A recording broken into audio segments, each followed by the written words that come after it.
Assalamualaikum warahmatullahi wabarakatuh. Waalaikumsalam warahmatullahi wabarakatuh. Sebelumnya perkenalkan, kami dari kelompok 4 ingin mempresentasikan hasil diskusi kami yang terdiri atas next slide.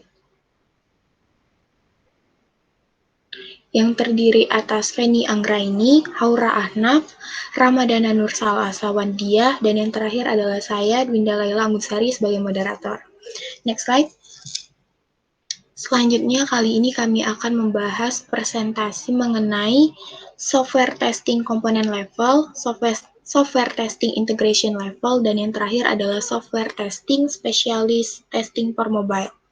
Untuk materi mengenai software testing komponen level atau Capture 9 akan dijelaskan oleh Saudara Ramadana. Kepada Saudara Ramadana dipersilakan. Nah, baik, terima kasih atas moderator. Di sini, pertama saya akan menjelaskan apa sih itu software testing component level.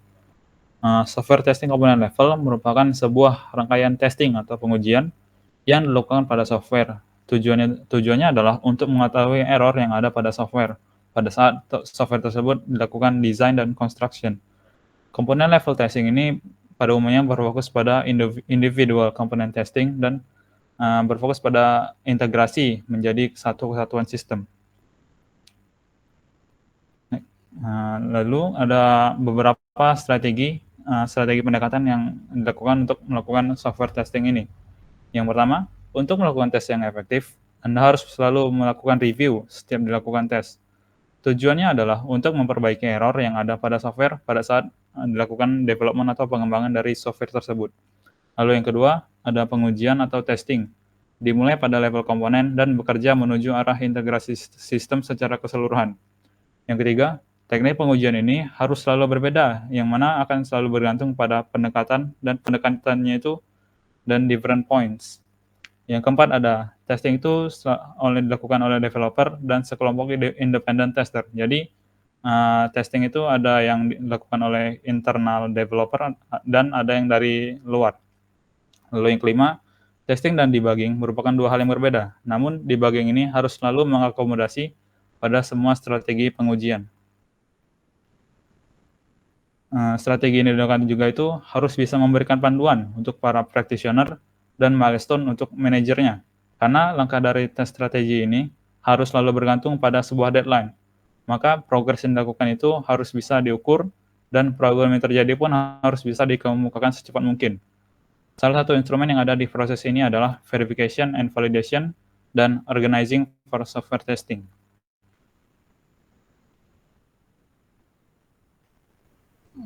Oke, di sini saya akan menjelaskan bagian verification and validation. Verification itu dalam software engineering bisa dikatakan sebagai kumpulan tugas yang mana akan untuk memastikan bahwa software yang telah diimplementasikan suatu fungsi spesifik dengan benar. Lalu, sedangkan merupakan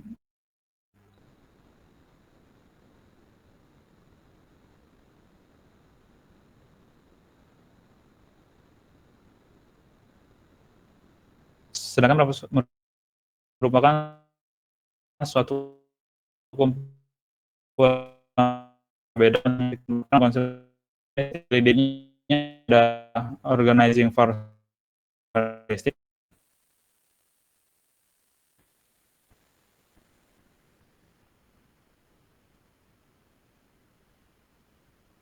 By the way, ku ke disconnect ya. Bentar.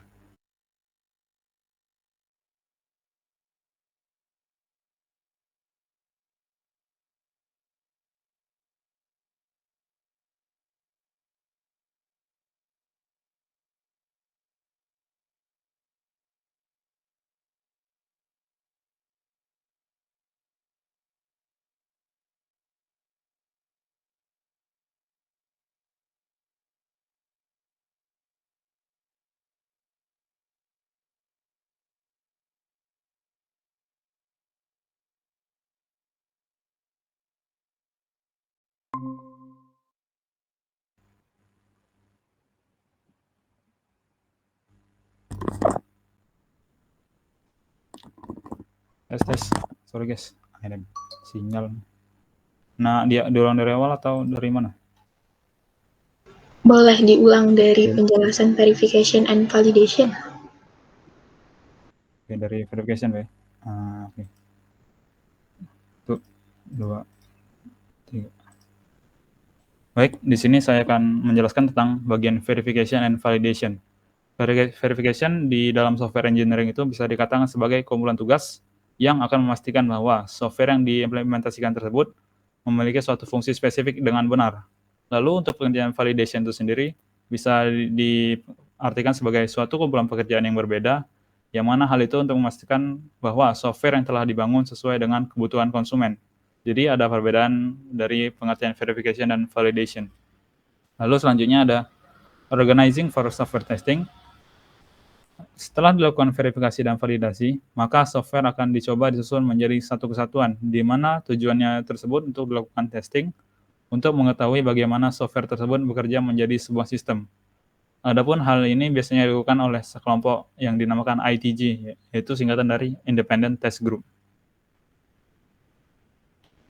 Lalu ada bagian back picture. Back picture ini bisa dideskripsikan sebagai proses pada saat kita melakukan testing dalam software. Software proses ini bisa diilustrasikan seperti pada gambar di samping, yang mana akan membentuk spiral kalau bisa dilihat.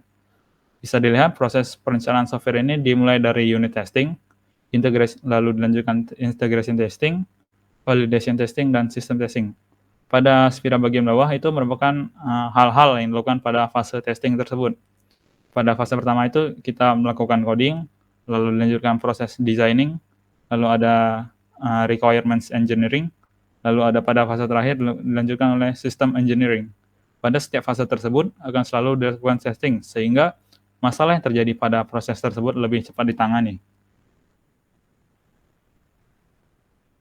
Lalu ada kriteria for done. Kriteria for done ini bisa dikatakan sebagai kapan sih kita bisa mengatakan proses testing itu bisa dikatakan selesai. Satu pertanyaan yang sering muncul pada saat kita melakukan software testing itu adalah kapan sih kita bisa selesai melakukan pengujian. Namun sayangnya tidak ada jawaban pasti untuk pertanyaan ini. Karena pada dasarnya setiap kali user melakukan eksekusi pada program tersebut, itu artinya program yang dibuat oleh developer itu sedang dilakukan pengujian. Lalu ada pendapat menyatakan bahwa Anda akan melakukan selesai melakukan testing ketika Anda kehabisan waktu ataupun uang. Jadi kita tidak punya resource lagi untuk melakukan testing, sehingga itu bisa dikatakan selesai. Tetapi ada sanggahan juga dari beberapa praktisi yang mengatakan bahwa mereka akan mengembangkan suatu metode, yang mana metode tersebut dengan statistical quality assurance approach, yang mana dengan mengumpulkan data-data di atas metode ini kita bisa menjawab pertanyaan untuk mengetahui kapan sih kita itu selesai melakukan pengujian. Lalu ada bagian planning and record keeping. Pada pengembangan software itu ada banyak sekali strategi yang bisa dilakukan. Salah satunya adalah dengan menunggu sistem selesai dibangun, lalu dilakukan pengujian dengan harapan Anda menemukan suatu error. Tetapi hal ini dapat membuat software tersebut menjadi buggy atau banyak sekali bug pada software, dan hal ini juga bisa mengecewakan para stakeholder. Tentunya ini bisa berdampak negatif pada saat kita melakukan pengembangan software. Sehingga ditemukan metode testing dengan cara testing program individual unit, lalu testing dalam metode integration unit, dan testing secara keseluruhan sistem. Pada bagian ini kita akan mencoba menjelaskan role of scaffolding. Role of scaffolding ini sangat erat kaitannya dengan framework. Karena suatu komponen itu tidak bisa berdiri sendiri, maka suatu tipe scaffolding atau kerangka digunakan untuk membuat testing framework. Lalu ada cost effective testing. Tentunya pada saat kita melakukan pengembangan software, kita dituntut untuk tidak melakukan pemborosan pada resource. Salah satunya itu resource penggunaan cost atau dana. Pengujian ini sering dilakukan dengan cara memasukkan kombinasi input values dan test case yang akan diproses oleh komponen yang akan diuji.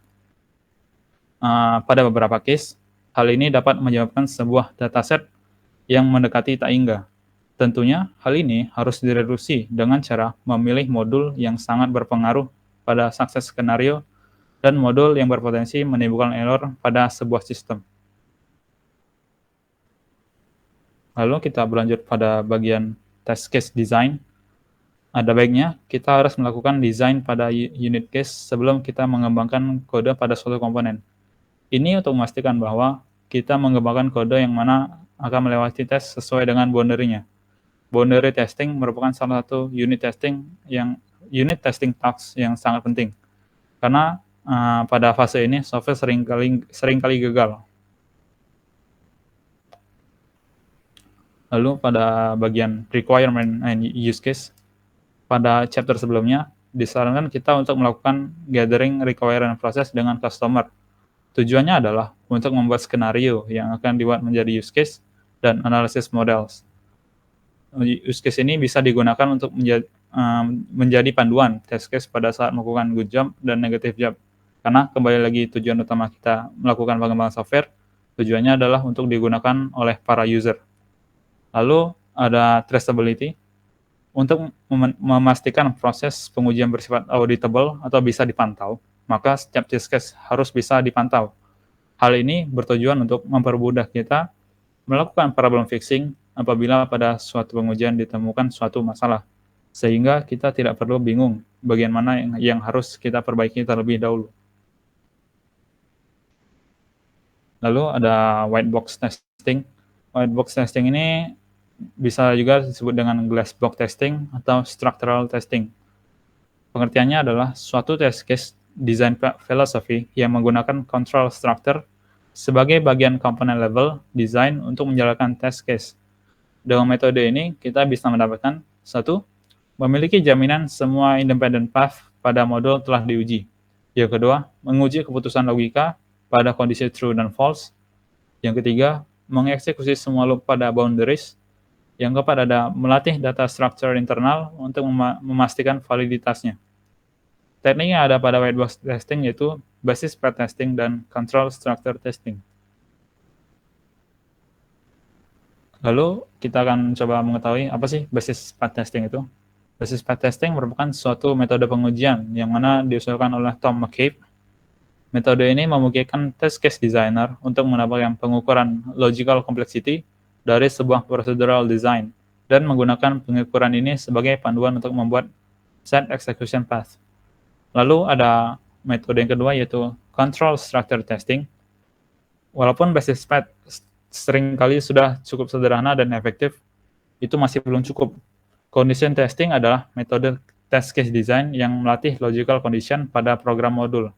Data flow testing memilih test path dan dari program berdasarkan lokasi dan definisi. Dan kegunaan variabel sebuah program atau loop testing adalah teknik white box testing yang berfokus pada validitas looping. Lalu selanjutnya ada black box testing. Black box testing ini bisa juga disebut sebagai behavioral testing atau functional testing. Black box testing ini merupakan metode pengujian yang berfokus pada kebutuhan fungsional dari sebuah software. Teknik ini memungkinkan Anda untuk mendapatkan kumpulan input condition yang akan memenuhi pengujian untuk semua kebutuhan fungsional dari program. Black box ini bukan alternatif dari white box, melainkan pendekatan yang tujuannya untuk mengcover error-error yang tidak di-cover pada white box.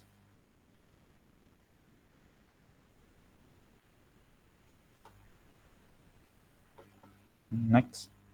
Lalu selanjutnya kita bisa mengetahui apa sih kategori error yang akan di-cover pada black box testing. Yang pertama, incorrect atau missing function. Yang kedua ada interface error. Yang ketiga ada error pada structure data atau akses database eksternal. Yang keempat ada behavioral atau performance error. Yang kelima ada inisialisasi atau termination error. Berbeda dengan white box testing yang dilakukan di awal pengujian, white box testing ini sering dilakukan pada langkah-langkah selanjutnya atau bisa disebut pada saat langkah pertengahan dan langkah akhir pada saat dilakukan testing. Lalu komponen-komponen yang ada di black box testing sendiri antara lain Yang pertama ada interface testing, yang merupakan tujuannya adalah untuk mengecek komponen program menerima informasi yang diberikan pada urutan dan tipe data yang benar, dan mengembalikan informasi pada urutan dan data format yang benar. Lalu ada equivalence partitioning, yang merupakan metode pengujian yang memisahkan input domain dari sebuah program menjadi kelas dari sebuah data. Lalu ada BVA, atau Boundary Value Analysis, yang itu jumlah error yang terjadi pada boundaries input domain akan selalu lebih besar dibandingkan error yang ada di center. Hal inilah yang menjadi alasan boundary value analysis dikembangkan sebagai teknik pengujian. Boundary value analysis berfokus pada pengujian bounding values yang hasilnya akan melakukan seleksi pada test case. Lalu di sini kita akan mencoba menganalisis ada suatu case yang mana kita akan menguji menggunakan black and white box test. Suatu test case yang akan digunakan adalah form login. Suatu developer sedang melakukan develop pada sebuah web app yang mana membutuhkan login untuk sebuah user.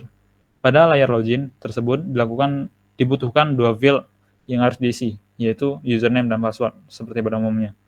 Yang mana output dari proses tersebut adalah mengizinkan user untuk masuk ke sistem.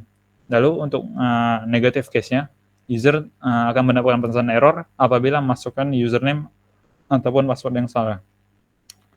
Hal ini disebut pengujian black box karena testing ini dilakukan oleh orang dari luar internal dan menguji fungsionalitas pada sebuah sistem. Lalu untuk sisi white box-nya, developer akan mendevelop program yang akan mengembangkan sistem login tersebut. Pertama, developer akan membuat layer utama yang berisi form login, lalu dikembangkanlah kode tersebut agar bisa menerima inputan dari luar. Setelah itu, developer akan mengembangkan kode untuk mengisi bagian username, lalu setelah itu bagian password. Untuk semua bagian ini masih belum menjadi kesatuan. Artinya, kita itu membutuhkan komponen yang dinamakan juga ini disebut scaffolding sebagai unsur pembentuk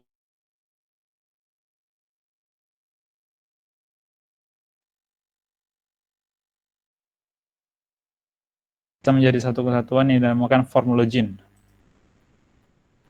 Ini disebut dengan integration testing.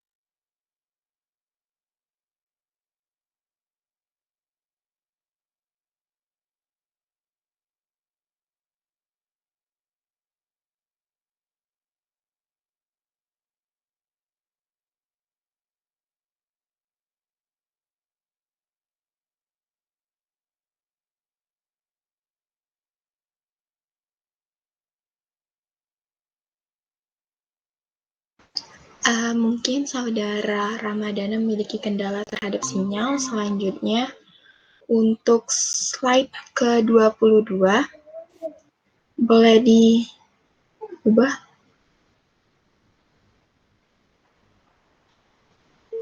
Mengenai object-oriented testing akan dijelaskan oleh Saudari Haura. Kepada Haura dipersilakan. Oke, baik. Terima kasih untuk moderator. Selanjutnya saya akan menjelaskan tentang apa itu object-oriented testing. Jadi, object-oriented testing merupakan serangkaian proses pengujian yang mana tujuannya untuk menguji software dengan menggunakan paradigma seperti object-oriented, enkapsulasi, inheritance, dan polymorphism. Ini artinya kelas dan atributnya akan memanipulasi data. Encapsulate class biasanya berfokus pada unit testing. Lalu di sini ada class testing. Nah, class testing ini untuk object-oriented software merupakan sama dengan unit testing untuk konvensional software. Namun perbedaannya adalah konvensional software berfokus pada detail algoritma dari sebuah modul dan data mengalir melalui interface modul. Sedangkan class testing object-oriented dijalankan oleh operasi yang dienkapsulasi oleh kelas dan kondisi behavior dari kelas. Lalu ada behavioral testing. State diagram untuk sebuah kelas dapat digunakan untuk membantu menghasilkan sebuah urutan tes yang mana akan melatih dynamic behavior dari sebuah kelas. Selanjutnya, chapter 20 yaitu integration level. Seperti yang sudah dijelaskan tadi, ada yang namanya black box dan white box testing. Black box testing ini menyinggung pengujian integrasi yang dilakukan dengan menjalankan antarmuka komponen dengan komponen lain dan dengan sistem lain. Pengujian kotak hitam ini didasarkan pada persyaratan yang ditentukan dalam cerita pengguna. Lalu ada pengujian kotak putih, yaitu filosofi pengujian integrasi yang menggunakan pengetahuan implementasi dari struktur kontrol yang dijelaskan sebagai bagian dari desain tingkat komponen untuk memperoleh kasus pengujian.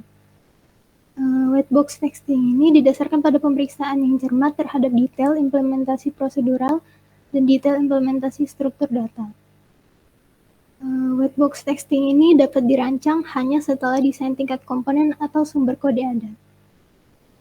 Lalu selanjutnya di sini ada contoh kasus dari black box dan white box.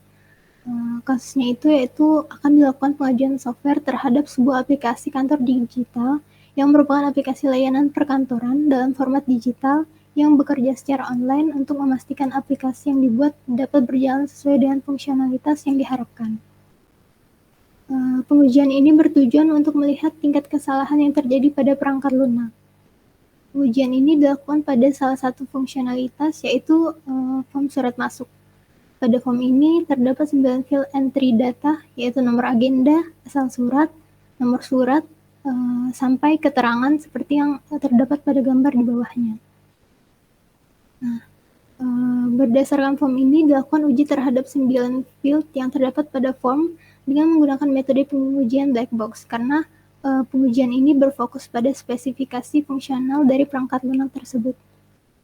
Nah, pengujian ini juga menggunakan teknik boundary value analysis yang fokus pada proses masukan dengan menguji nilai batas atas dan nilai batas bawah.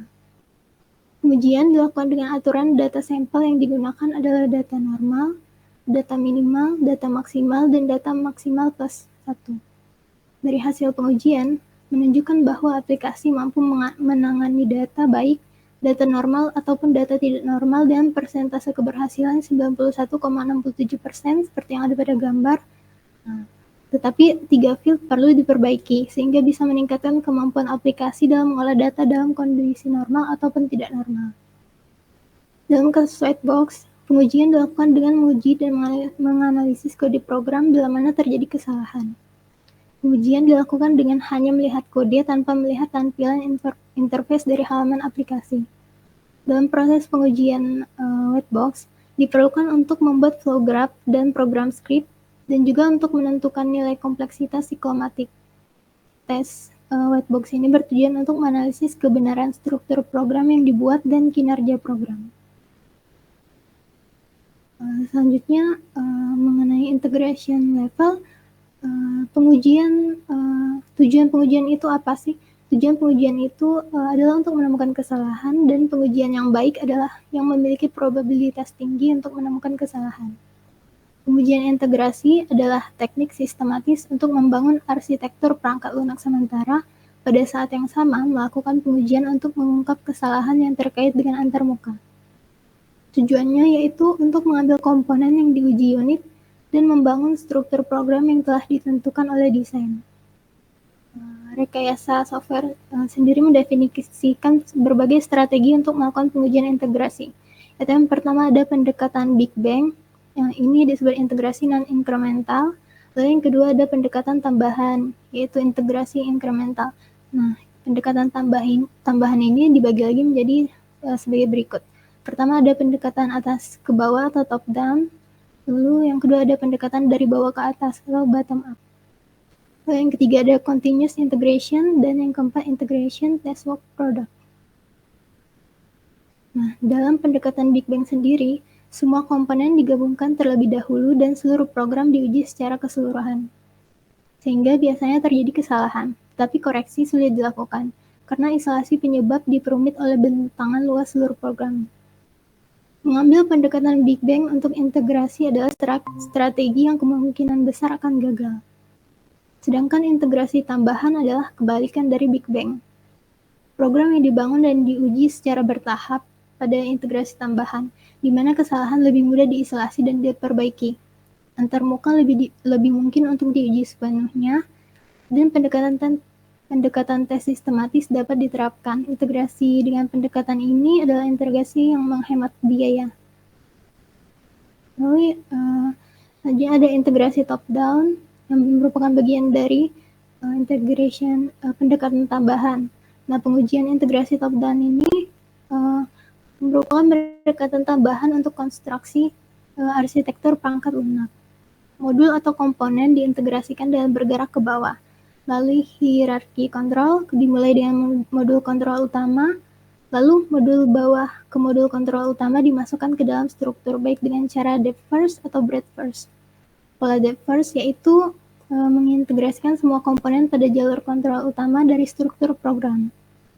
Pemilihan jalur utama pada pola ini agak fenomenal dan tergantung pada karakteristik khusus aplikasi.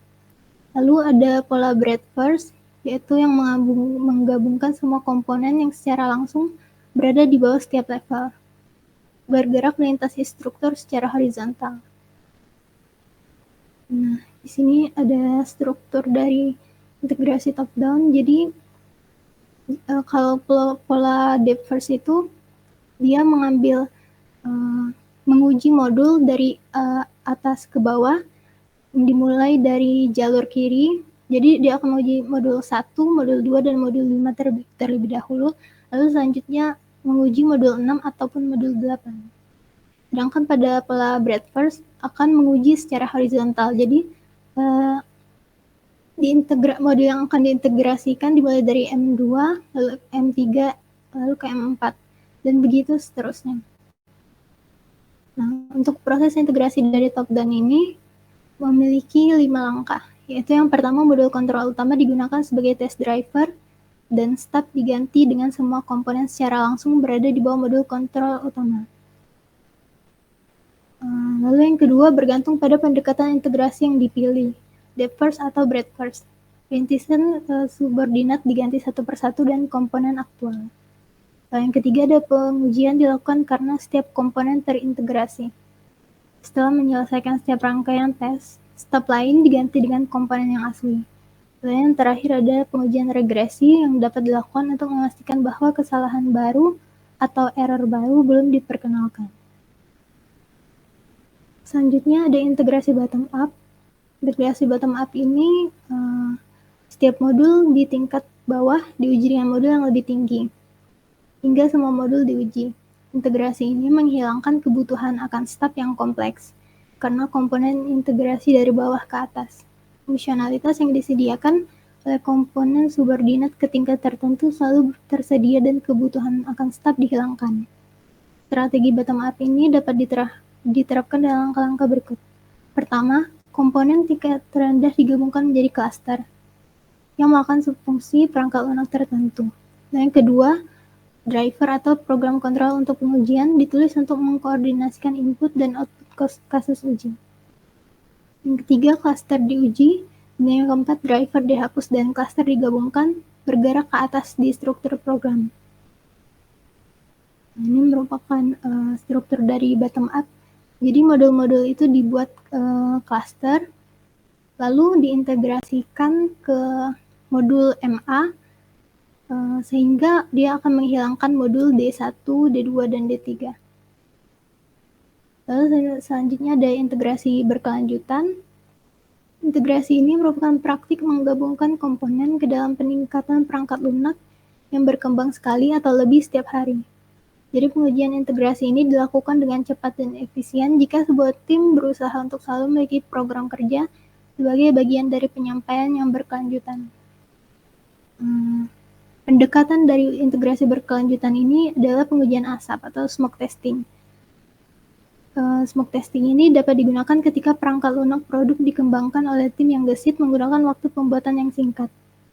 Pengujian ini dicirikan sebagai strategi integrasi bergulir atau berkelanjutan.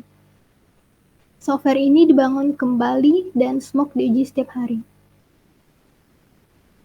Nah, pada dasarnya pendekatan smoke testing ini meliputi 3 kegiatan, Yang pertama ada komponen perangkat lunak yang telah diterjemahkan ke dalam kode diintegrasikan ke dalam sebuah build.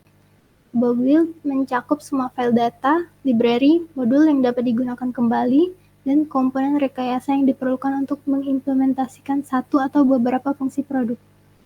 Yang kedua, serangkaian pengujian dirancang untuk mengekspos kesalahan yang akan menyimpan build dari menjalankan fungsinya dengan baik.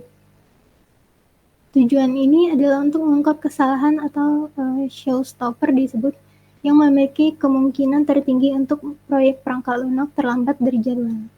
Yang ketiga, bangunan integrasi dengan bangunan lain. Seluruh produk ini diuji dengan smoke testing setiap harinya.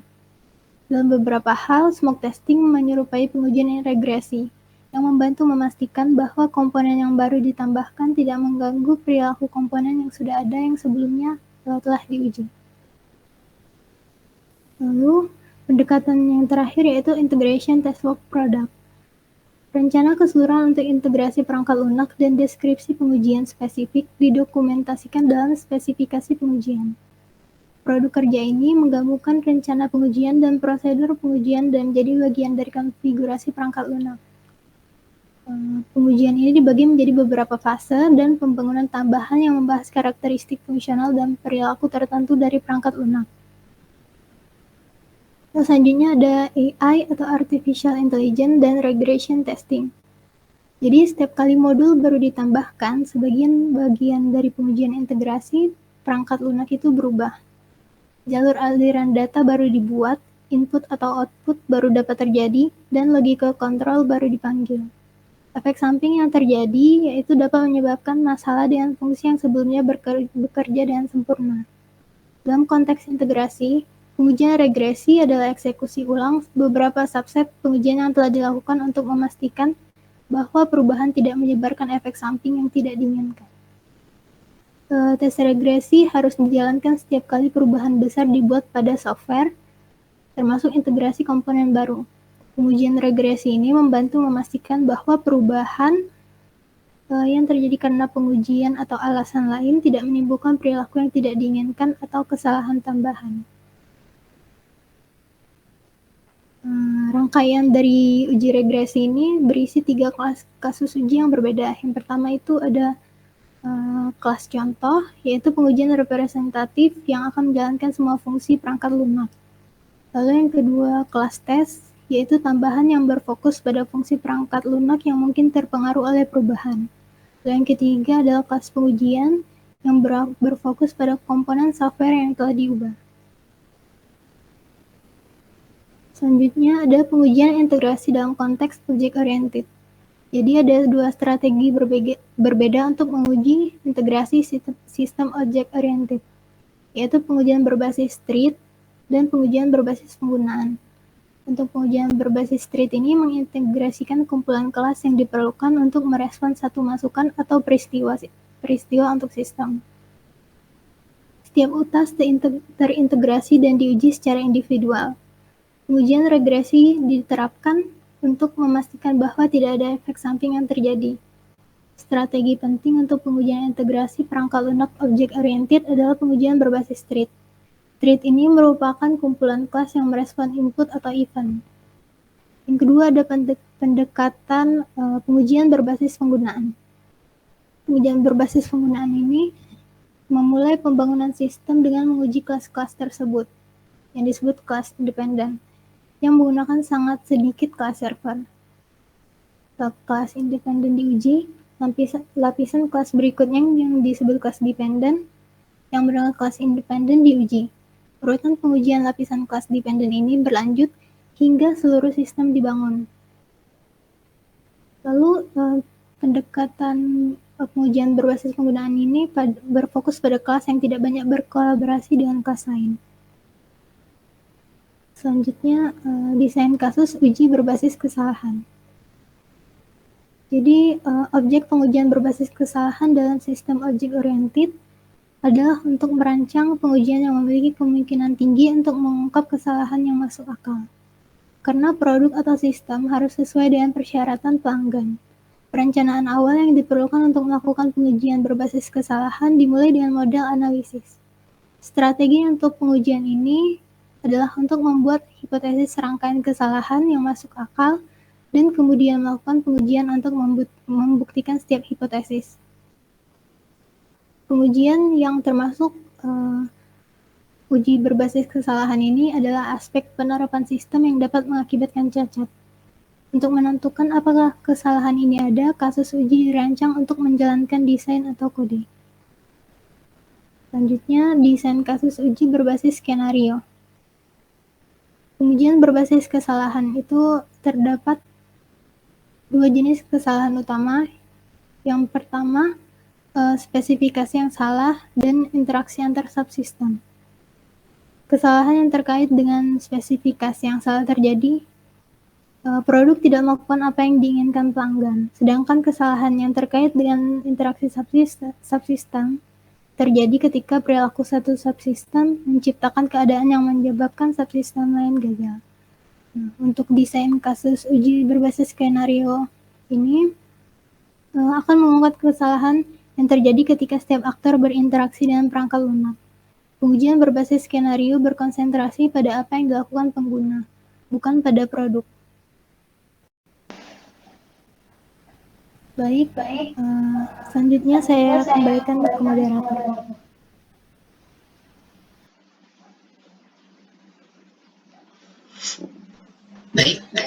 Baiklah, terima kasih kepada Saudari Haura. Selanjutnya untuk slide ke-42 akan dilanjutkan oleh Saudari Penny. Pada Penny dipersilakan. Baik, terima kasih untuk saudari moderator. Di sini saya akan melanjutkan mengenai chapter 2 tadi, masih berkaitan tentang validation testing. Pengujian berfokus pada tindakan yang terlihat oleh pengguna dan keluaran yang dapat dikenali pengguna dari sistem. Validasi perangkat lunak dicapai melalui serangkaian tes yang menunjukkan kesesuaian dengan persyaratan. Rencana pengujian menguraikan kelas pengujian yang akan dilakukan, dan prosedur pengujian mendefinisikan kasus pengujian khusus yang dirancang untuk memastikan bahwa semua persyaratan fungsional terpenuhi, semua karakteristik perilaku tercapai, semua konten akurat dan disajikan dengan benar, semua persyaratan kinerja terpenuhi, dicapai, dokumentasi sudah benar, dan kegunaan persyaratan lainnya terpenuhi. Next slide.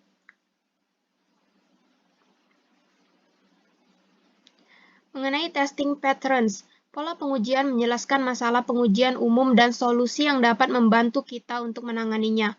Jika pola pengujian dapat membantu tim perangkat lunak untuk berkomunikasi tentang pengujian secara lebih efektif, untuk memahami kekuatan motivasi yang mengarah pada pendekatan khusus untuk pengujian, dan untuk mendekati desain pengujian sebagai aktivitas evolusi di mana setiap iterasi menghasilkan rangkaian kasus uji yang lebih lengkap, maka pola telah mencapai banyak hal. Selanjutnya memasuki chapter 21 mengenai Special Testing for Mobility. Next slide. Mobile Testing Guidelines. Mobile apps yang berjalan seluruhnya pada perangkat seluler dapat diuji menggunakan metode pengujian perangkat lunak tradisional. Mereka menunjukkan banyak tantangan pengujian yang sama yang ditemukan di web apps. Tetapi beberapa klien mobile apps memiliki kekhawatiran tambahan terkait dengan transmisi data melalui gateway internet dan jaringan telepon.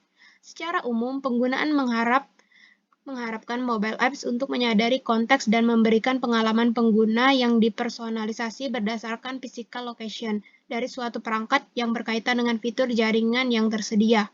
Menguji mobile apps di jaringan dynamic ad hoc untuk setiap perangkat yang memungkinkan dan konfigurasi jaringan itu merupakan hal yang sulit, jika bukan tidak mungkin.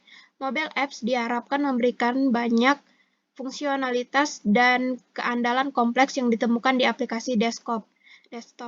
Tetapi mereka tetap berada di platform seluler dengan sumber daya yang relatif terbatas. Next slide. Mengenai the testing strategies.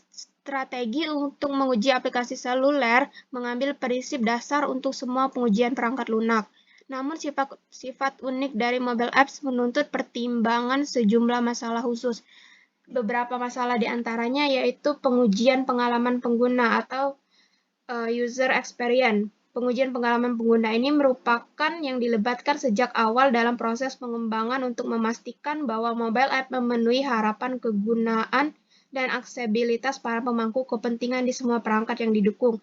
Yang kedua itu pengujian kompatibilitas perangkat, di mana penguji memverifikasi bahwa mobile app bekerja dengan benar pada semua kombinasi perangkat keras dan perangkat lunak yang diperlukan. Yang ketiga ada tes kinerja, di mana penguji akan memeriksa persyaratan non-fungsional yang unik untuk perangkat seluler. Yang keempat, pengujian konektivitas, di mana penguji memastikan bahwa mobile app dapat mengakses jaringan atau layanan web apapun yang diperlukan dan dapat mentolerir akses jaringan yang lemah atau terputus. Selanjutnya yaitu pengujian keamanan, di mana penguji memastikan bahwa mobile app tidak membahayakan privasi atau persyaratan keamanan penggunanya. Selanjutnya, pengujian di alam liar. Di aplikasi ini diuji dalam kondisi realitas pada perangkat pengguna yang sebenarnya di berbagai lingkungan jaringan di seluruh dunia. Yang terakhir ada tes sertifikasi, di mana penguji memastikan bahwa mobile app memenuhi standar yang ditetapkan oleh toko aplikasi yang akan mendistribusikannya. Pengujian memiliki dua tujuan penting, yaitu untuk membuat kasus pengujian yang mengungkap cacat di awal siklus dan pengembangan dan untuk memverifikasi keberadaan atribut kualitas yang penting. Next slide. Mengembangkan strategi pengujian mobile app tadi memerlukan pemahaman tentang pengujian perangkat lunak dan tantangan yang membuat perangkat seluler dan infrastruktur jaringan yang unik. Selain pengetahuan menyeluruh tentang pendekatan pengujian perangkat lunak konvensional, penguji mobile app harus memiliki pemahaman yang baik mengenai prinsip-prinsip telekomunikasi dan kesadaran akan perbedaan dan kemampuan platform sistem operasi seluler. Pengetahuan dasar ini harus dilengkapi dengan pemahaman menyeluruh tentang berbagai jenis pengujian seluler, di antaranya pengujian aplikasi seluler, pengujian handset seluler, pengujian situs web seluler, penggunaan simulator, alat otomatis pengujian, dan layanan akses data jarak jauh. Next slide. Mengenai user experience testing issue. Di pasar yang ramai di mana produk menyediakan fungsionalitas yang sama, pengguna akan memilih aplikasi seluler yang paling mudah digunakan. Antarmuka pengguna dan mekanisme interaksinya dapat dilihat oleh pengguna mobile app. Penting untuk menguji kualitas pengalaman pengguna yang disediakan oleh mobile app untuk memastikan bahwa itu memenuhi harapan penggunanya.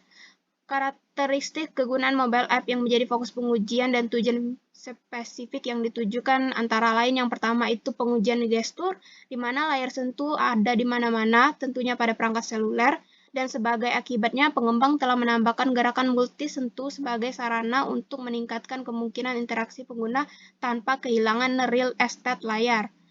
Lokasi objek layar dipengaruhi oleh ukuran dan resolusi layar, serta tindakan pengguna sebelumnya, membuat pengujian gerakan yang akurat menjadi sulit, dan bahkan saat pengujian dilakukan, gerakan sulit dicatat secara akurat untuk diputar ulang. Sebagai gantinya, penguji perlu membuat program kerangka pengujian yang membuat panggilan ke fungsi yang mensimulasikan peristiwa gerakan. Semua ini mahal dan memakan waktu. Pengujian aksesibilitas untuk pengguna tunanetra menantang karena antarmuka gerakan biasanya tidak memberikan umpan balik sentuhan atau pendengaran. Idealnya, cerita pengguna atau kasus pengguna ditulis dengan cukup detail untuk memungkinkan penggunanya sebagai dasar untuk skrip pengujian. Next slide. Yang kedua yaitu masukkan keyboard virtual. Karena keyboard virtual dapat mengaburkan bagian layar tampilan saat diaktifkan, penting untuk menguji mobile app untuk memastikan bahwa informasi layar penting tidak disembunyikan dari pengguna saat mengetik. Keyboard virtual biasanya lebih kecil dari keyboard komputer pribadi dan oleh karena itu sulit untuk mengetik menggunakan 10 jari. Mobile app harus diuji untuk memastikan bahwa itu memungkinkan koreksi kesalahan yang mudah dan dapat mengelola kata-kata yang salah ketik. Pengujian keyboard virtual sering dilakukan di laboratorium kegunaan, tetapi beberapa harus dilakukan di alam terbuka. Jika tes keyboard virtual menemukan masalah yang signifikan, satu-satunya alternatif yang mungkin untuk memastikan bahwa mobile app dapat menerima input dari perangkat selain keyboard virtual. Yang ketiga yaitu masukan dan pengenalan suara. Input suara telah menjadi metode yang semakin umum untuk memberikan input dan perintah dalam situasi tangan yang sibuk dan mata yang sibuk. Input pesan suara terjadi saat pesan direkam untuk diputar di lain waktu. Setiap jenis input suara memiliki tantangan pengujiannya sendiri. Menurut Schneiderman, semua bentuk input dan pemrosesan suara terhalang oleh gangguan dari lingkungan yang bising. Luas dan akurasi sistem pengenalan suara berkembang pesat dan memungkinkan pengenalan suara akan menjadi bentuk komunikasi yang dominan pada aplikasi seluler. Pengujian kualitas dan keandalan masukan dan pengenalan suara harus mempertimbangkan kondisi lingkungan dan variasi suara individu. Mobile app harus diuji untuk memastikan bahwa input yang buruk tidak merusak mobile app atau perangkat. Penting untuk mencatat kesalahan untuk membantu pengembang meningkatkan kemampuan aplikasi seluler untuk memproses masukan ucapan. Next slide. Yang keempat atau terakhir ada peringatan dan kondisi luar biasa. Saat aplikasi seluler berjalan dalam lingkungan waktu nyata, ada beberapa faktor yang dapat mempengaruhi perilakunya. Misalnya sinyal wifi mungkin hilang, atau pesan teks, panggilan, telepon, atau peringatan kalender yang masuk mungkin diterima saat pengguna bekerja dengan mobile app. Faktor-faktor ini dapat mengganggu alur kerja pengguna mobile app. Lingkungan pengujian mobile app harus dapat mensimulasikan peringatan dan ketentuan ini. Selain itu, harus diuji kemampuan mobile app untuk menangani peringatan dan kondisi di lingkungan produksi pada perangkat yang sebenarnya. Fokus pengujian mobile app diantaranya bagian dari pengujian mobile app harus fokus pada masalah kegunaan yang berkaitan dengan peringatan dan pesan pop-up. Yang kedua, pengujian harus memeriksa kejelasan dan konteks peringatan, kesesuaian lokasinya di layar tampilan perangkat, dan ketika bahasa asing terlibat, verifikasi bahwa terjemahan dari satu bahasa ke bahasa lainnya sudah benar. Dalam beberapa kasus, sistem harus toleran terhadap kesalahan, yaitu kesalahan pemrosesan tidak boleh menyebabkan fungsi sistem secara keseluruhan berhenti. Dalam kasus lain, kegagalan sistem harus diperbaiki dalam jangka waktu tertentu atau kerusakan ekonomi yang parah akan terjadi. Next slide. Bahasan mengenai web application testing. Strategi untuk pengujian web app mengambil prinsip-prinsip dasar untuk semua pengujian perangkat lunak dan menerapkan strategi dan taktik yang digunakan untuk sistem berorientasi objek. Langkah-langkah berikut merangkum pendekatan. Yang pertama, model konten untuk web app ditinjau untuk mengungkap kesalahan. Yang kedua, model antarmuka ditinjau untuk memastikan bahwa semua kasus penggunaan dapat ditampung. Yang ketiga, model desain untuk web app ditinjau untuk mengungkap kesalahan navigasi. Yang keempat, antarmuka pengguna diuji untuk mengungkap kesalahan dalam presentasi atau mekanika navigasi. Yang kelima, setiap komponen fungsional diuji unit. Yang keenam, navigasi di seluruh arsitektur diuji. Yang ketujuh, web app diimplementasikan dalam berbagai konfigurasi lingkungan yang berbeda dan diuji kompatibilitasnya dengan setiap konfigurasi. Yang kedelapan, tes keamanan dilakukan dalam upaya untuk mengeksploitasi kerentanan di web app atau di dalam lingkungannya. Yang kesembilan, tes kinerja dilakukan. Yang kesepuluh, web app diuji oleh populasi pengguna akhir yang terkontrol dan terpantau. Hasil interaksi mereka dengan sistem dievaluasi untuk kesalahan. Karena banyak web apps berkembang secara terus-menerus, proses pengujian merupakan aktivitas berkelanjutan yang dilakukan oleh staf pendukung yang menggunakan uji regresi yang berasal dari pengujian yang dikembangkan saat web app pertama kali direkayasa. Metode untuk pengujian web app dipertimbangkan. Next. Web testing strategis, di mana pengujian adalah proses menjalankan perangkat lunak dengan maksud untuk menemukan dan akhirnya mengkoreksi kesalahan. Faktanya, karena sistem dan aplikasi berbasis web berada di jaringan dan beroperasi dengan banyak sistem operasi yang berbeda, brosur, platform perangkat keras, protokol komunikasi, dan aplikasi ruang belakang, pencarian kesalahan merupakan suatu tantangan. Karena banyak aplikasi yang terus berkembang, proses pengujian merupakan aktivitas berkelanjutan. Next slide. Nah, ini merupakan ada gambar 21.2 di mana menyandingkan proses pengujian mobilitas dengan piramida desain untuk web apps. Perhatikan bahwa saat alur pengujian berjalan dari kiri ke kanan dan atas ke bawah, elemen desain web app yang terlihat oleh pengguna atau elemen teratas piramida diuji terlebih dahulu untuk diikuti oleh elemen desain infrastrukturnya. Next slide.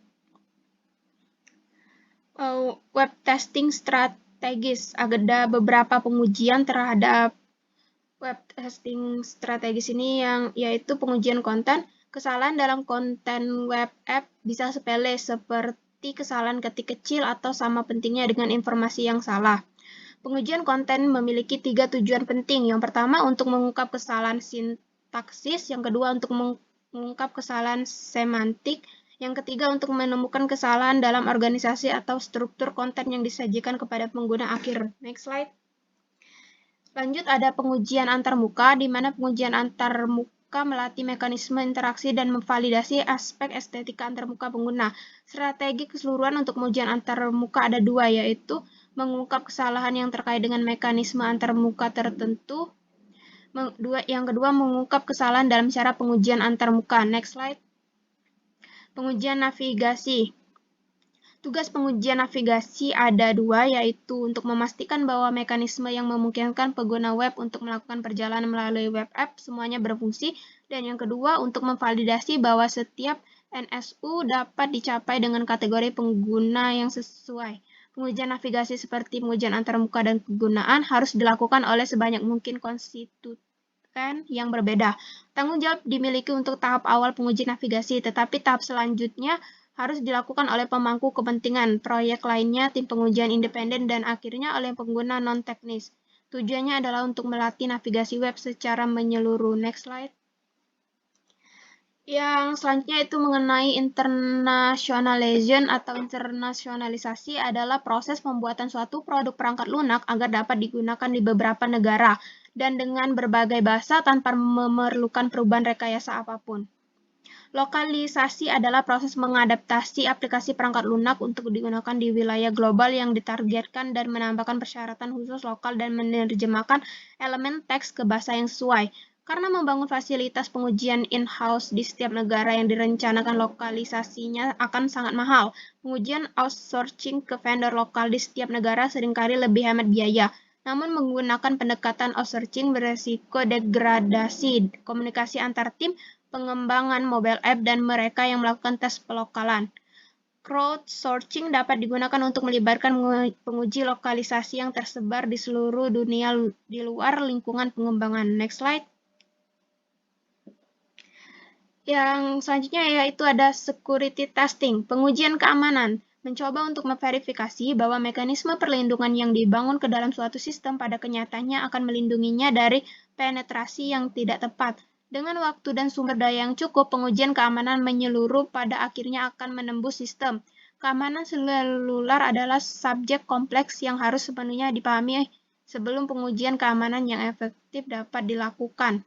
Tes keamanan dirancang untuk menyelidiki kerentanan lingkungan sisi klien, komunikasi jaringan yang terjadi saat data diteruskan dari klien ke server dan kembali lagi, dan lingkungan sisi ke server. Masing-masing domain ini dapat diserang dan merupakan tugas penguji keamanan untuk mengungkap kelemahan yang dapat dieksploitasi oleh mereka yang berniat melakukannya. Untuk melindungi dari kerentanan ini, tes keamanan harus dirancang untuk menyelidiki masing-masing teknologi keamanan ini dalam upaya untuk mengungkap lubang keamanan. Desain penguji keamanan yang sebenarnya membutuhkan pengetahuan mendalam tentang cara kerja bagian dalam setiap elemen keamanan dan pemahaman yang komprehensif tentang berbagai teknologi jaringan. Baiklah, saya rasa itu saja dari saya. Saya kembalikan kepada moderator. Terima kasih. Baiklah, terima kasih kepada Saudari Feni. Selanjutnya mengenai performance testing akan dijelaskan oleh saya sendiri. Dalam sistem yang real-time dan sistem yang tertanam, perangkat lunak memberikan fungsional yang diperlukan, tetapi tidak sesuai dengan persyaratan kinerja. Performance testing dirancang untuk menguji kinerja perangkat lunak dalam konteks sistem yang terintegrasi. Performance testing terjadi selama semua langkah dalam proses pengujian berjalan dengan seharusnya. Bahkan pada tingkat unit, kinerjanya dapat dinilai sebagai tes dengan syarat semua elemen sistem terintegrasi sepenuhnya. Kinerja dari sistem yang dapat dipastikan, tetapi mobile apps dapat memakan waktu cukup lama untuk memuat isinya, dibanding aplikasi kompetitif yang hanya memakan beberapa detik saja. Mobile apps sama halnya dengan web apps yang sulit untuk login. Oleh sebab itu, adanya performance testing adalah untuk menyelesaikan masalah kurangnya sumber daya di servis, bandwidth jaringan yang tidak memadai, kemampuan operasi yang lemah, serta rancangan yang buruk. Next slide. Fungsi web aplikasi atau web apps, perangkat keras atau perangkat lunak lainnya dapat menyebabkan performa server klien terdegradasi dengan tujuan untuk memahami cara sistem merespon sebagai muatan dengan seperti contoh jumlah pengguna, jumlah transaksi, dan volume data. Yang kedua adalah mengumpulkan matriks yang menuntut modifikasi desain untuk meningkatkan kinerja. Performance testing seringkali disertai dengan stres tes yang biasanya membutuhkan perangkat keras dan lunak. Artinya, kedua perangkat tersebut diperlukan untuk mengukur penggunaan sumber daya atau siklus proses. Instrumentasi eksternal dapat memonitor interval eksekusi, peristiwa log atau interupsi. Dengan menginstrumentasi sistem, tester dapat menyikapi situasi yang bisa menyebabkan degradasi dan kemungkinan kegagalan sistem. Beberapa masalah dari aspek dari kinerja mobile apps adalah sulit untuk diuji, pemuatan jaringan, kejanggalan pada hardware interface jaringan, dan sebagainya. Next slide. Terdapat 2 tes yang dapat dilakukan untuk menyelesaikan masalah tersebut, diantaranya dengan cara menghitung beban penguji yang diuji di seluruh dunia nyata yang terdiri atas berbagai tingkat beban di berbagai kombinasi. Yang kedua adalah tekanan pengujian. Tekanan muatan agar dapat ditingkatkan ke titik putus untuk menentukan bagaimana web apps dan lingkungan akan merespons sebagai kondisi pemuatan. Sebagai hasil pengujian, permutasi variabel dapat dilakukan dengan menentukan satu set. Dengan beberapa kondisi, N sebagai jumlah pengguna di waktu yang bersamaan, T adalah jumlah transaksi online per unit waktu, dan D adalah muatan data yang diperoleh oleh server per transaksi. Dalam setiap kasus, variabel ini didefinisikan dalam batas operasi nasional. Karena setiap kondisi tes berjalan, salah satu atau lebih dari langkah-langkah berikut adalah mengumpulkan respon rata-rata pengguna, waktu rata-rata untuk mengunduh unit yang distandarisasi. Load testing atau tes muatan dapat digunakan untuk menilai kecepatan koneksi yang direkomendasikan untuk pengguna. Dari web app secara keseluruhan, P dapat dihitung dengan rumus P sama dengan N dikali T dikali D. Next slide. Stress test adalah upaya aplikasi seluler untuk menemukan kesalahan yang terjadi pada sistem operasi yang ekstrim. Selain itu, stress test menyediakan mekanisme yang menentukan apakah keadaan itu benar atau tidak. Aplikasi mobile akan menurunkan performanya tanpa mengurangi keamanannya. Berikut beberapa tindakan yang dapat menciptakan kondisi ekstrim. Di antaranya yaitu menjalankan beberapa mobile, menginfeksi sistem perangkat lunak dengan virus atau malware. Yang ketiga adalah mengambil alih sebuah alat atau menggunakannya untuk menyebarkan spam. Yang keempat adalah memaksa aplikasi untuk memproses begitu banyak transaksi, dan yang terakhir adalah menyimpan data yang salah dalam jumlah yang besar. Setelah itu, mobile apps akan diperiksa untuk memastikan bahwa layanan intensif sumber daya yang berisi tentang media streaming yang ditangani dengan baik. Selanjutnya, real-time testing. Sifat yang tergantung waktu dan tidak kronis dari banyak aplikasi mobile dan real-time menambah elemen baru dan berpotensi sulit untuk digunakan saat pengujian. Dalam banyak situasi, tes ini disediakan secara real-time. Sistem ini di satu sisi akan menghasilkan pemrosesan yang tepat, sementara ketika sistem ini dalam keadaan yang berbeda dapat menyebabkan kesalahan. Selain itu, hubungan antara perangkat lunak real-time dan lingkungannya, perangkat keras, dapat menyebabkan masalah pengujian. Tes software harus mempertimbangkan dampak dari kesalahan hardware yang sulit diwujudkan secara realistis. Tenaga pemrosesan dan kapasitas penyimpanan yang terbatas tidak memungkinkan memuat perangkat lunak yang diagnostik yang diperlukan untuk mencatat performa tes. Perangkat tiruan seringkali lebih mudah untuk dikelola dan memungkinkan akuisisi data yang lebih mudah. Code-based testing juga memiliki banyak kendala, diantaranya kurangnya standar, potensi masalah keamanan, masalah lokasi data dan integrasi, dukungan infrastruktur yang tidak lengkap, penggunaan layanan yang tidak pantas, serta masalah kinerja. Hal yang tidak kalah penting adalah untuk memantau konsumsi listrik secara khusus terkait dengan penggunaan perangkat mobile. Mengirimkan informasi dari mobile menghabiskan lebih banyak daya dibanding memuat halaman web atau mengirimkan teks pesan. Menilai konsumsi daya secara akurat harus dilakukan secara langsung dari perangkat. Selanjutnya adalah testing AI systems. Teknik kecerdasan AI sering menggunakan hal-hal seperti pembelajaran mesin, mengumpulkan data, statistik, pemrogram heuristik, atau sistem yang berdasarkan aturan yang berada di luar jangkauan. Teknik AI memanfaatkan informasi untuk diperoleh oleh para pakar manusia. Data ini perlu disusun dengan berbagai cara agar dapat diakses dan diperbarui secara efisien. Salah satu alasan mengapa sistem ini sulit untuk diuji adalah banyaknya interaksi data yang perlu dicatat oleh perangkat lunak sehingga sulit untuk diprediksi. Selanjutnya adalah static and dynamic testing. Static testing adalah teknik perangkat lunak untuk memverifikasi yang lebih fokus pada tinjauan bukan tes yang dapat dieksekusi. Sama halnya dengan semua software lainnya, dalam teknik verifikasi ini perlu memastikan bahwa kode program yang mewakili spesifikasi AI, sehingga penetapan antara pemasukan kasus penggunaan dan keluaran tercermin dalam kode, dengan tujuan untuk memperlihatkan bahwa sistem AI selaras dengan perilaku yang ditentukan oleh para pakar manusia. Selanjutnya, Model-based testing. Model-based testing atau MBT adalah teknik pengetesan black box menggunakan informasi yang terdapat dalam model persyaratan sebagai dasar untuk generasi kasus uji coba.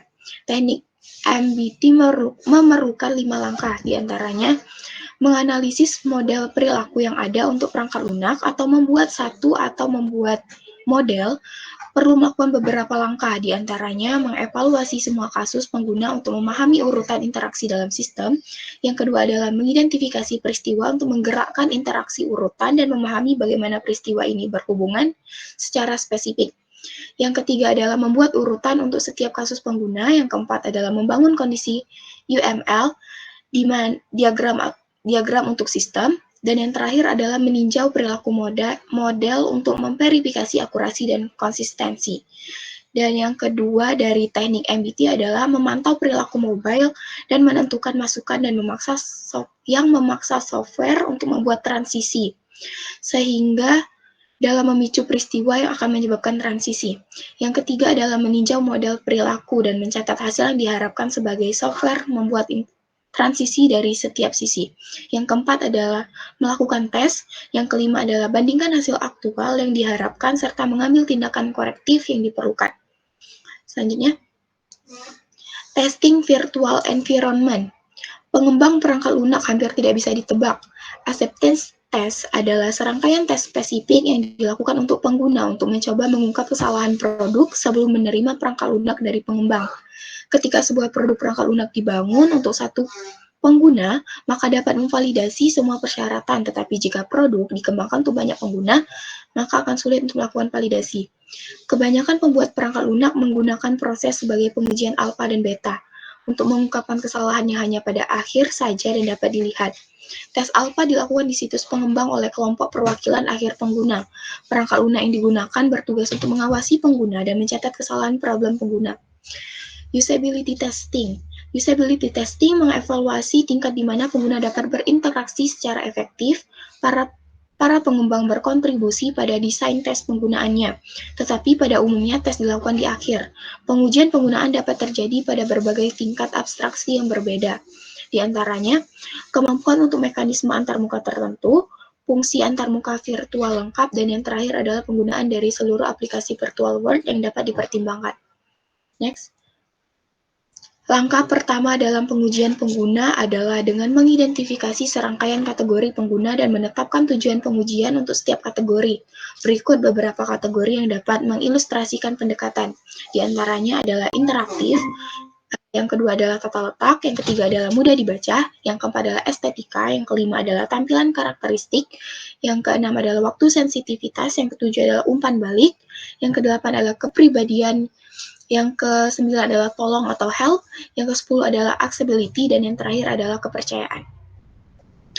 Next, selanjutnya terdapat contoh yang harus mempertimbangkan penilaian pengguna sebagai mekanisme interaksi antarmuka.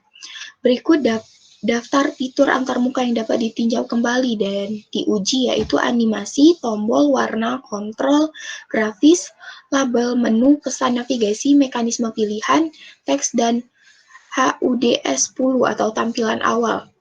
Tiap fitur dinilai berdasarkan skala kualitatif oleh pengguna. Seperti pada gambar di samping, menunjukkan satu set penilaian yang dipilih pengguna. Nilai ini diterapkan pada setiap fitur secara individual, pada tampilan layar aplikasi secara lengkap, atau pada aplikasi secara keseluruhan. Next. Selanjutnya adalah accessibility testing. Accessibility testing adalah proses memverifikasi tingkat yang semua pengguna gunakan. Dianggap untuk dianggap untuk aksesibilitas sistem seperti visual, pendengaran, gerakan, dan gangguan kognitif.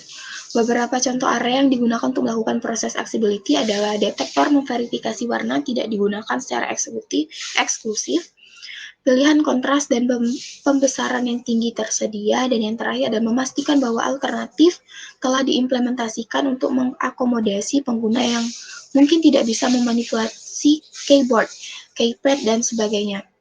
Selanjutnya adalah playability testing. Playability testing adalah tingkat yang memulai permainan yang dapat digunakan oleh pengguna atau pemain. Kemampuan bermain game dipengaruhi oleh kualitas permainannya, seperti kemampuan penggunaannya, alur cerita, strategi, mekanisme, realisme, grafis, dan suara. Dalam playability testing, para pemain diminta untuk menyelesaikan survei, atau para pemain dapat merekam sisi drama atau sekedar mencatat apa yang mereka mainkan. Next. Selanjutnya adalah testing documentation and help facilities. Ujian penggunaannya dengan cara memunculkan gambaran sejumlah besar kasus testing yang disiapkan untuk menjalankan program komputer dan data yang mereka manipulasi. Tetapi kesalahan bantuan fasilitas atau dokumentasi program dapat merusak penerimaan. Beberapa pengujian dokumentasi dapat dibahas dalam 2 tahap, yaitu teknis tinjauan atau memeriksa dokumen untuk keaslian editorial, dan yang kedua adalah tes langsung atau menggunakan dokumentasi yang berhubungan dengan program yang sebenarnya. Tes langsung untuk mendokumentasi dapat dicapai dengan banyak metode pengujian black box dan analisa nilai yang dapat digunakan untuk menentukan golongan, masukan, dan interaksi terkait. MBT dapat digunakan untuk memastikan bahwa dokumentasi perilaku dan aktual perilaku sesuai pengguna program kemudian dilacak melalui dokumentasi. Next. Berikut adalah contoh pengujian software peta seluruh wilayah kota menggunakan metode white box. Dari sini dapat dilihat bahwa pengujian dilakukan dengan skema flowchart diagram pada gambar di samping. Pengujian dilakukan untuk melihat apakah halaman awal ketika dibuka muncul peta seluruh wilayah kota. Tetapi hasil dari flowchart ditunjukkan wilayah kota muncul pada saat halaman awal alamat prototipe aplikasi. Next. Setelah dilakukan perbaikan, maka diperoleh flowchart sebagai berikut. Pengujian kedua dilakukan pengujian logika, apakah alamat kriteria muncul saat dimasukkan filter sesuai kriteria, dan hasil dari pengujian muncul sesuai dengan kriteria yang dimasukkan. Berikut flowchart pengujian kedua pada gambar di samping. Next slide. Selanjutnya adalah contoh kasus pengujian software peta seluruh wilayah kota menggunakan metode black box. Dari tabel di atas dapat diketahui bahwa beberapa tingkat dilihat ditolak, sehingga harus dilakukan beberapa perbaikan. Hasil dari pengujian dengan black box, ada beberapa hasil pengujian yang belum sesuai dengan realisasi yang diharapkan, sehingga dilakukan beberapa perbaikan sesuai dengan masalah yang didapatkan. Seperti pada aktivitas pengujian klik tombol cari lokasi, dengan realisasi yang kita harapkan muncul peta lokasi sesuai dengan kriteria yang dimasukkan, dan hasil pengujian tombol cari lokasi berfungsi sesuai yang diharapkan. Tetapi hal tersebut tidak sesuai dengan yang diharapkan. Selanjutnya, pada akses melalui perangkat smartphone, layar lebih besar dari 5 inci, realisasi yang diharapkan adalah tampilan sesuai dengan ukuran layar smartphone, tetapi hasil dari pengujian belum mampu menampilkan tampilan sesuai dengan layar smartphone, sehingga dapat disimpulkan bahwa tidak sesuai dengan realisasi yang diharapkan atau ditolak. Next. Karena terdapat beberapa realisasi yang tidak sesuai, maka harus dilakukan beberapa perbaikan. Di antaranya adalah memeriksa warna peta di mana warna yang sama muncul. Langkah-langkah yang dilakukan adalah untuk memperbaiki bug tersebut adalah dengan mengecek logika warna dan menampilkan field status warna pada tabel untuk memudahkan dalam menetapkan warna sehingga warna yang muncul sesuai dengan yang diharapkan. Yang kedua adalah dengan memeriksa ketidakcocokan fitur tampilan untuk mengakses perbedaan di perangkat layar yang berbeda. Langkah-langkahnya adalah untuk menambah gaya penggunaan Bootstrap. Bootstrap adalah kerangka kerja untuk membangun desain web responsif. Artinya tampilan web yang dibuat oleh Bootstrap akan menyesuaikan ukuran layar browser yang kita gunakan di desktop tab. tablet ataupun perangkat seluler fix. Next. Karena terdapat 2 aktivitas pengujian ditolak, setelah melakukan perbaikan dilakukan, maka pengujian ulang dengan black box. Pengujian dapat dilakukan dengan fungsi yang belum sesuai yang diharapkan. Pengujian ulang black box pada prototipe aplikasi pemetaan. Dengan aktivitas klik tombol cari lokasi, maka realisasi yang kita harapkan adalah muncul peta lokasi dengan warna yang berbeda. Dengan hasil pengujian, warna peta pada prototipe aplikasi berfungsi sesuai yang diharapkan. Selanjutnya adalah akses melalui perangkat smartphone layar lebih besar sama dengan 5 inci, lebih besar dari 5 inci tampilan sesuai dengan ukuran layar smartphone. Dengan hasil pengujian, tampilan prototipe aplikasi berfungsi sesuai yang diharapkan. Next. Yang terakhir adalah kesimpulan. Kesimpulan dari Capture 21 ini adalah tujuan dari mobile adalah untuk meningkatkan kualitas dari aplikasi seluler dengan maksud untuk menentukan kesalahan atau mengungkap masalah yang mempengaruhi kualitas. Pengujian atau testing berfokus pada kualitas elemen seperti konten, fungsi, struktur penggunaannya, penggunaan konteks, kemampuan navigasi kinerja, manajemen daya, kecocokan, interoperabilitas, kapasitas, dan keamanan. Strategi pengujian mobile melatih setiap kualitas dengan memeriksa unit, fungsionalitas, atau navigasi. Setelah unit divalidasi, pergeseran fokus untuk tes yang melatih mobile app secara keseluruhan. Untuk mencapai hal ini, banyak tes yang berasal dari perspektif pengguna dan didorong oleh informasi yang terkandung dalam kasus pengguna. Baiklah, sekian hasil presentasi dari kelompok 4. Kami mohon maaf apabila ada salah-salah kata. Kami akhiri. Wassalamualaikum warahmatullahi wabarakatuh. Waalaikumsalam warahmatullahi wabarakatuh.